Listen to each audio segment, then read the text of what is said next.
এতিয়া আছোঁ সেই টিয়ক কাঠনি গাঁও, তো এইডোখৰ টিয়ক কাঠনি গাঁও বুলি কয়।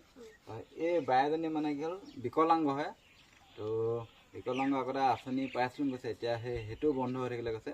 তাৰপাছত সিহঁতৰ ঘৰত অকল বাই আৰু ছোৱালীজনী আৰু এজনী সৰু ছোৱালী এজনী থাকে। সেইজনী কিহত পঢ়িছে ছোৱালীজনী? অঁ, 7ত পঢ়া ছোৱালী এজনী আছে। তো এই বায়ে পৰিয়ালটো কেনেকৈ চলাইছে মই নাজানো, মুঠতে সেনেকৈ চলি আছে। মুঠতে ভণ্টি কিহত পঢ়িছে? অঁ, এই ভণ্টি ক্লাছ 2হে পঢ়িছে। মানে সিহঁতৰ এতিয়ালৈকে ঘৰটো অহা নাই, ঘৰটো দেখাই দিম বাৰু অলপ পিছত। ঘৰটো মানে চৰকাৰী ঘৰ এতিয়ালৈকে অহা নাই, আৰু আঁচনিও তেনেকৈ পোৱা নাই। চলিবলৈ বহুত অসুবিধা হৈছে মানে এতিয়া।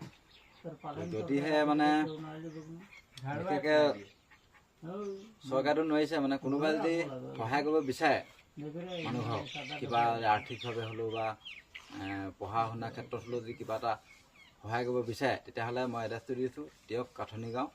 আপোনাৰ নামটো কি?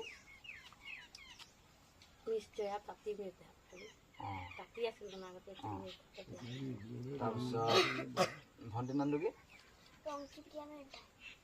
অংকিপ্ৰিয়া মিঠা। তো এড্ৰেছটো দিয়ে দিছোঁ, নামটো দিছোঁ। তো ইয়ালৈ আপোনালোকে আহিব, কিবা এটা সহায় কৰক। মানে কোন স্কুলত পঢ়িছে?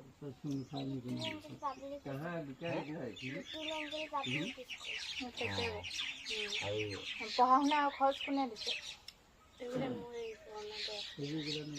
মানে আগত সেনেকৈ পাইছিলে যে সেয়া ন।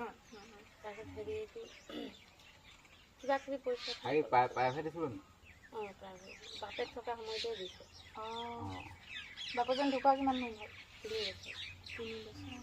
এতিয়া মানে ঘৰত কৰ্ম কৰা মানুহ নাই।